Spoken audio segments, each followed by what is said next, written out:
views and opinions expressed in this program are those of the participants and do not necessarily reflect the views of Bronxnet or the program underwriters.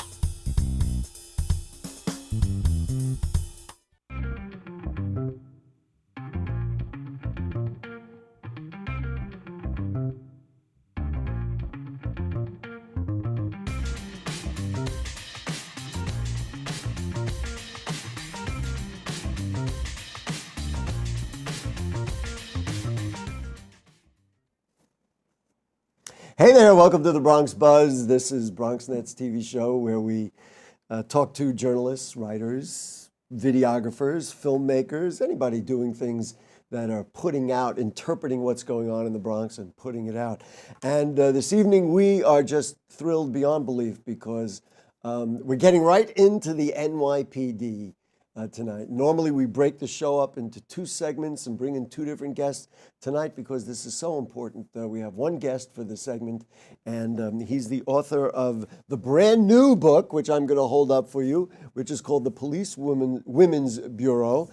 Previous well-loved novel was Blue Blood, also about the NYPD. And prior to that, way back when we were all a lot younger, he did Red on Red.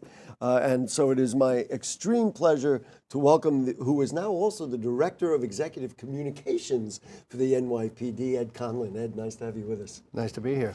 Let's just put you in context. So you were a detective for many years, and then you wrote some books, and then you retired, but now you're back. Talk a little bit about your career so people will understand who you are. Sure. Well, I was a writer before. Before you became a police Before I officer? became a cop, yeah. I'd written stories about cops and crime, and had also worked in the criminal justice system a little bit on the defense side in an alternative to incarceration program. So I know a little bit about that world before I wrote about it, and I came from a police family and decided to see if I liked it. And it's a paycheck that comes every other Thursday, unless, unlike some other jobs, unlike being a talk show host. And I loved it. So I wound up, I didn't intend to write about the NYPD, but I had written for the New Yorker before, and they asked me to write about what it was like to be a cop. So I did a number of pieces for them. And this was still prior to becoming a police officer? No, while I was a cop. While you were a cop. While I was a cop. I was a young cop. And I wrote under a pseudonym just out of a sense of my privacy and cops who I worked with. I didn't want cops to think I was writing about them. And ultimately, you know, writing about just ordinary police experiences. What's it like to arrest somebody? What's it like to fingerprint somebody? What's it like to do surveillance? Or walk into a building where you have somebody who might be dangerous. I mean, I think about that a lot. All very ordinary, you know, police experiences. And a number of these articles came together, and that became this book. I'm going to hold it. That was Blue Blood, right? Blue Blood, yeah. Blue Blood was a highly regarded novel. So that's about my experiences in the NYPD. My father was an FBI agent. My uncle was a cop for over 30 years. My great-grandfather went on the NYPD in 1904. So it's a mix of family history and personal stories that I wrote while I was being a cop. Mm-hmm. And I was a Bronx cop. At the 4-4. I started in PSA 7 in housing. I walked a beat in Morris houses, and then I was in Bronx narcotics, but most of the time I was a detective in the 44th precinct, which is Yankee Stadium area. So then you retired, and it was the PC, Commissioner O'Neill, who said, hey, why don't you come back for us? Is that how it worked out? It's a little different than I've that. shortened the story. But let's go with that. Yeah, they created this great job for me. It's where I'm telling police stories, and so instead of a piece that went into Esquire or another magazine, we're writing basically magazine feature stories, and we're putting them up on our website. And I do want to mention, you could go to the NYPD website and see it. And and we're going to lead this right into the nature of police work now. It's really extraordinary because unlike, you know, hey, here's a news brief about, you know, something that happened, there's a full story about what's going on out there in the streets. I think it's a pretty effective tool. I'm frankly happy that we can talk about it because I think people would be interested in reading it and feeling a little bit, about what it's like to be a police officer. Yeah, it's there, so I know the job and I can write, so I'm the guy for the job, on that job, and I just love the history and I'm, very proud of the institution. So what, there are about 8 features up on the website. There's a piece about the murder of Foster and Laurie, cops who were killed in 1972. That's an investigation that's still ongoing. There's a long piece on hostage negotiations, which was invented by the NYPD. In the early 70s, there was a Harvey Schlossberg, who was a police officer and a psychologist, together with Frank Bolts, who was an emergency services cop. They and a couple of others. New York had to, in the early 70s, there were 3 incidents that prompted New York to try and come up with a better strategy for dealing with these things. We had the Munich Olympics in 1972, where the Israeli athletes were taken hostage. We had the Attica prison riots, which ended horrifically. And we had the bank robbery in Brooklyn that became the movie Dog Day Afternoon. That's right. So together they formulated an approach which is used in one degree or another. And so you've written about him and put it out there. What I'm always interested in is, obviously because of what I do, the role of media in changing how people live. And I think this is a very valuable thing, and it feeds right into Commissioner O'Neill's real emphasis on community policing. So let's get a mutual understanding. We know that there's been tensions. We can document all the problems and things that have happened. But if people would understand what's gone in there, maybe they would look at a police officer differently, and certainly vice versa. Yeah, neighborhood policing, community policing was the old version. Neighborhood policing is what we're doing now, and since Commissioner Bratton and Commissioner O'Neill took over 5 years ago, that's been the major re-engineering of the department. Well, I just want to jump in and get to it. Is it effective? Do you think, the crime numbers, listen, I'm not going to parse this year, last year, this month, last month, but the crime numbers are going down. What role does this play, has it played in that effort? Well, I think it's an understanding that we've done really extraordinarily well in reducing crime and fighting crime, which is the primary purpose of the police department. But the unfinished business, if you like, was community relations, particularly in the African American and Latino communities. There's bridges we have to build, and there's trust we have to establish. So to really get out there as problem solvers and connectors to the community, having dedicated cops with smartphones, so they're not just there on their tour, they're available. You have their email, you have their cell phone number. Cops are really available and connecting. And from what I've seen, and this is from the stories I've written about, people are very, very satisfied with it. I think the fact that you were appointed to be the Director of Executive Communications, which sounds like a title which had never been there before, is an indication of the kind of resource the Commissioner of the PC wants to put toward this effort, so that people can, really understand what it's like, and recognizing that, I think he gets a lot of credit for that.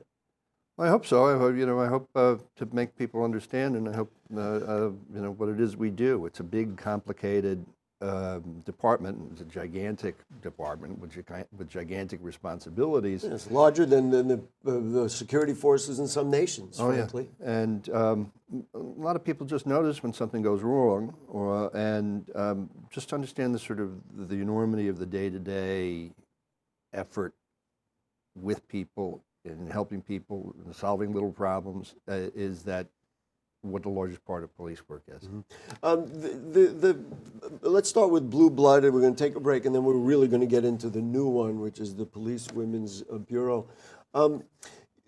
You could have written a first-hand story, a nonfiction book, but you have chosen in both cases. No, this is nonfiction. This is nonfiction. Yeah. Well, you've chosen in this case to make it a fictional. Technically a novel Explain then what the philosophy is of doing that, rather than say, well, okay, here's what happened, you know, that kind Well, of thing. you have this, the Policewomen's Bureau is based on the life of a friend of mine, a woman named Marie Sorrell, also from the Bronx. And she was, she started in the late 50s when there were only 250 policewomen out of a department of 25,000. And mostly they did matron duty. So they were in station houses. If there were female prisoners, they searched them and guarded them. So it wasn't very exciting work. Another bunch did, were in the Juvenile Aid Bureau doing social work with kids. But a small number did strange undercover assignments, and Marie was one of them. So they would have what they called false advertising cases, where guys would put ads in the paper. Solicitations? Yeah, it's a secretary. For want of a better word. Want of a better word, guys who claimed to be modeling agents and wanted... Right. And so they would put women in these rather compromised positions. And so why not just tell that firsthand? And I guess the real question, because you open up the book and talk about you know, how this really, it's a true story, but it's a fictional story. Right. Talk to me about that balance, and then where you kind of crafted a different narrative than maybe the literal. Well, that was the challenge with this book, because it was Marie's story. It was her life, and her life was fascinating. Otherwise, I wouldn't have started with it. But it is, you know, you want to have dialogue. You want to have descriptions. You want to have things that And some you of can't. that is not a particular record. Yeah. And then you also want to have the freedom to make something better, to make a story better. If you want to make, you know, this case work out well and that one turn out badly because they combine later in more interesting ways. I didn't want to be locked into, you know, very careful as a journalist, certainly as a detective, about getting the details right. And I didn't want to have to. I wanted to be able to change it if I thought it was more interesting in a different direction. You did it that way, Yeah, even though yeah. certainly in terms of kind of the flow of it and the essentially some of the main things, you can get a sense of what actually happened. Okay, we are going to take a short break. Then we'll be back. Our guest is Edward Conlon. The new book is this one, The Policewomen's Bureau. And we're going to talk more NYPD, specifically talking about the role of women cops and how their roles have changed. He's already given you some of the background right after we come back on the Bronx Buzz. Don't go away. Sure, I look cute now, but when my owner lost his job, it was rough. I was living on the street, and one night, me and this Cocker Spaniel got into it so bad, I wound up looking like an ice cream cone. I cried a little bit, but thankfully I got rescued, so I'm running, I'm jumping, all back to my old self, and I'm ready to give unconditional love, even if you put a lampshade on my head.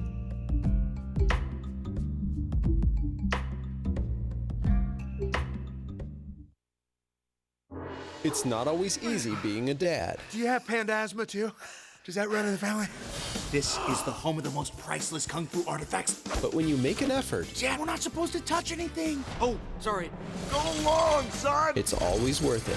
Whoa! The smallest moments can have the biggest impact on a child's life. Take time to be a dad today. I am gonna get you. I'm gonna get you. Call 877-4DAD-411 or visit fatherhood.gov to learn more. You know what, guys? There's a lot of tree branches and dry brush over here. We should probably move the bonfire over there.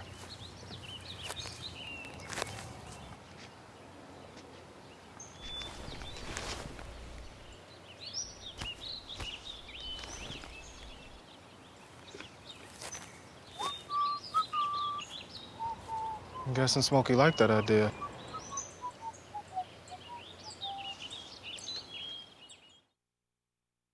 Hey, it's Ava, and this is Tess from Vivo's Do It Yourselfie, where we recreate the hottest looks from today's biggest music videos. After cleaning out our closet, we have a lot of clothes we don't wear anymore. Like this old t-shirt. It's not garbage, it's actually a brand new rug.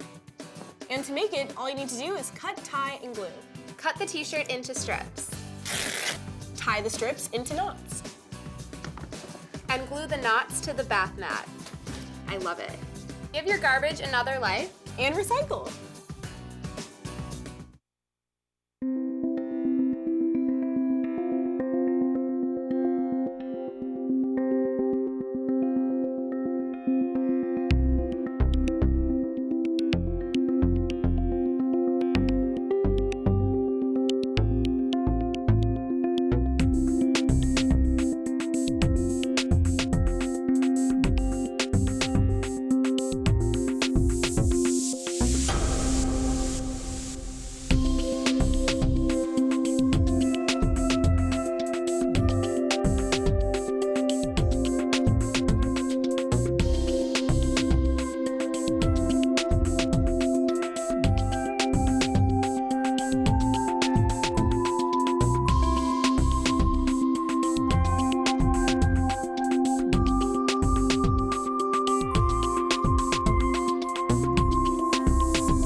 Okay, back to you on the Bronx Buzz.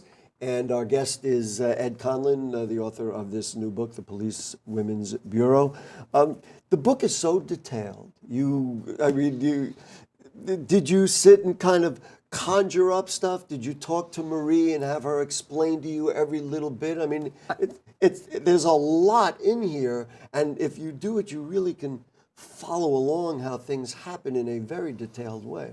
Well, Marie was a friend of mine. I talked to her a great deal. She died, unfortunately, in 2011, sometime years before the book was finished. But I talked to cops from the 60s and 70s. I talked to a lot of people and did whatever research that I could. Mm-hmm. I think a lot of writers think they need to know more than they really do. It's more fun to research than to write. Well, that's true. Plus, you gave yourself the freedom to work with it by calling it a novel rather than trying to tell a biography of her stories. But things do turn up. I mean, one of the things that I wanted to know was, did policewomen doing these undercover jobs, did the department give them cars? Did they give them unmarked cars? So I asked Marie, and she said, oh, absolutely not. If we had cars, we could use them. And I Which meant take the subway? No, she had a car. She lived in the Bronx, but she had her own car. And I said, well, what did you drive? And she said, in 1958, what did you drive? And she said, it was a Pontiac Tempest. And so I Googled it for 5 seconds. I said, no, Marie, you did not drive a Pontiac Tempest because that wasn't introduced till 1961. And she had to think, and she said, oh, I know what I drove. It was a Renault Dauphine. And then she said, I won it on a game show. Like, okay. But you see, this is how certainly the changes societally and otherwise for women have been obvious. Even right at the front of the book, and you mentioned it earlier, they put this police officer in a very compromised position to literally have to go in and allow herself essentially to be assaulted by somebody, and then she was measured on how well she was able to, alone in a room with who knows how dangerous the person was, with a potential suspect, and have to collar him. That's crazy. That's crazy stuff. It is crazy. Yeah. They would never do anything like that today. No. I mean, undercover work, I think for men as well, was that kind of seat of the pants, no training, wing it, hope it turns out well. But the male undercovers were not generally in danger of sexual assault. So it was unique what Marie and the women like her were doing. How has the role of women evolved? I mean, obviously, I would like to think it's changed since 1958 when the book starts. But how has it evolved? And is your sense, now I'm going to tell you ahead of time, and I'll bounce it after you answer. I did talk to a female police officer in the Bronx and asked her our opinion. But tell me a little bit about how the department views women, or do you think the role has changed? Very, very dramatically from Marie's 58, certainly. The Policewomen's Bureau existed till I think 1973, and that's when, by act of Congress, by not through any volition of its own, the NYPD changed, and there were no longer patrolmen and policewomen. They were all police officers, and even then it was slow going. One of the interesting things took a while because you're changing a culture. Well, one of the interesting things that Marie told me is that a lot of the policewomen did not want to change. They had steady hours. It worked for them. Marie certainly wanted the department wide open, but a lot of women just, it's. So what I heard was fascinating. In other words, I said, so you're you're working together in a patrol car with a male officer. Is it difficult? They said a lot of times the officer perceives that he has to be the one on the lead of a difficult thing. Right. And she said to me, I'm very well trained, and in many cases, I'm tougher than he is because I'm so well trained, and they be a little cautious about some of the new rules and things like that. So I guess by a matter of example, she said, I'm able to, state my claim that I'm equal to be a police officer as you are. Radio car partners always have to find their own balance in who does what and who's good at what and how they'll find their rhythm. That was the loudest protest when the department was integrated, so to speak, wasn't from the cops, it was from the cops' wives. They had They didn't like having the and- males with the female officers. if you think my husband is going to sit next to a woman 8 hours a day, Wow. they had noisy Fascinating. protests outside. And you think that that undercurrent is still out there? It's much diminished if it's still there. Is there training that goes along with it, or is it just simply? I mean, you'd like to think everybody understands the notion of equality, but is it part of the training? And then I'm going to ask you something else about Not in terms of treating women inside the department. We're all trained the same, and I hope treated the same. But I mean, we do, listen, there's sexual harassment stories that come out of every industry, and we're Sure. certainly hearing about it. I mean, you can read all the news stories. So for you, what was the story you wanted to tell out of the Police Women's Bureau? Like, in your mind, writing all these details, gathering all the anecdotal information, what did you want a reader to walk away with? well, the core of Marie's story is that she was doing this undercover work. She was getting a lot of press. There was all this kind of patronizing, plucky lady, gal cop, nab smasher kind of stories that, and it was very scripted. And when she did her press conferences, because her boss, the Inspector Melchione, wanted to make it non-threatening, so she'd say, "Well, I locked him up, but I'm always home at 6 to make dinner for my husband and kids." So it was very carefully managed image of what a policewoman could do. She's still feminine. She's non-threatening. She'll be better at communicating than the big rough guys. So there was this whole package of the images that they were supposed to put forward. And Marie loved it. I mean, she was a shy kid. She was immigrant parents. That was frankly a fascinating aspect of her personality to read. That here's somebody has to go and be undercover and do all these very difficult things. Kind of a method actor, and so she really found herself in her voice, so to speak, in doing these odd and dangerous assignments. She really wasn't afraid. She was much braver than she thought she was, than she'd been told she was. And she was also married to a cop, which made for good PR because he was in the pictures with her. He was also beating the hell out of her and cheating on her and being a really bad guy. So it was really interesting to me, not just that it's a policewoman or an NYPD officer, but how someone could, especially in that time, do so well professionally, really thrive and come into their own while being so at sea and so thwarted in their home life. But it maybe, the more I thought about it, the more I dug into it, it is much less strange than it seems.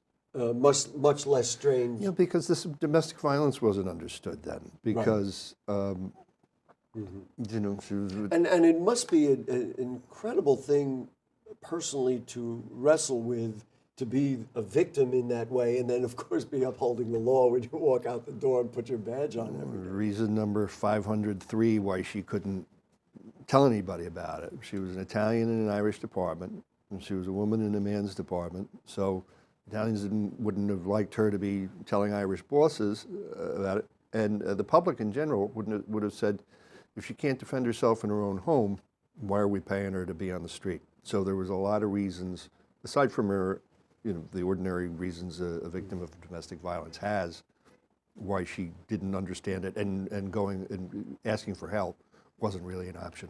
The other thing that I heard today, and it's kind of come up as an undercurrent in this dialogue, if we're talking about equality and talking about the department treating men and women officers in the same way, like in any profession, if you're really good at it, it doesn't matter whether you're male or female. And so this officer told me that she said she's very well trained.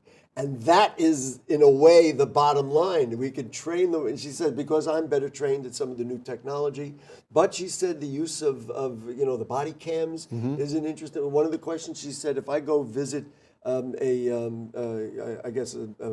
prisoner or somebody in a hospital, do I have to put my body cam on? She said, I didn't know the rules. I think that training thing, it just keeps coming up, comes up in the chokehold questions, it comes up in all this stuff. Right. I don't know how you want to address that, but I just hear that from her and from other police officers as the bottom line on who's going to be a really good officer. Training is always key. But I retired in 2011 and came back last year. So even then, 6 years difference. It's a generation in terms of technology. Body cameras are all new to me, but even the whole computer systems and what we can do, and it was very, very different. Do you miss it? Do you miss being on the street? I'm guessing no, because he has a great job. I miss it. I miss it sometimes. I miss it when somebody tells me about a great case. One of my old partners, I was retired for a year or two, and one of my old partners called me to say that he had just gotten the confession from the guy who kidnapped and killed Eitan Pates. So that was obviously...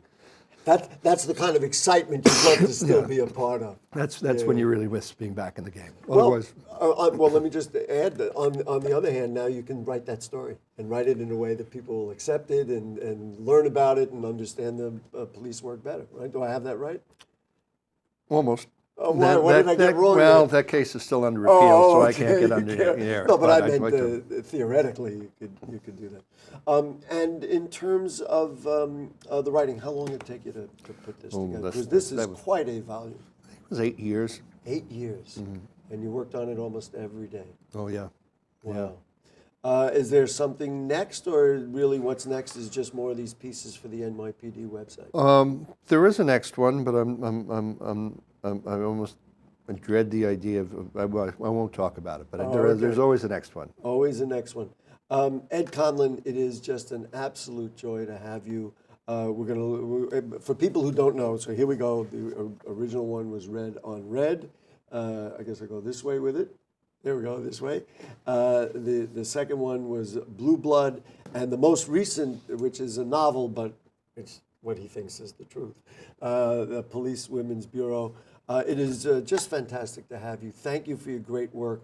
And he is the Director of Executive Communications, a brand new position for the NYPD, to give us a little more insight as to what goes on inside those patrol cars and inside the streets of the Bronx. Thank you so much for your time today. Thanks for having me. Folks, that is going to be it for the Bronx Buzz, and we'll see you Monday night on Bronx Talk. This week, we're going to take the other side of the question of how the rent regulations that came out of the state are going to affect the Bronxites from the realtor's point of view. So we'll do that Monday night on Bronx Talk. Good night.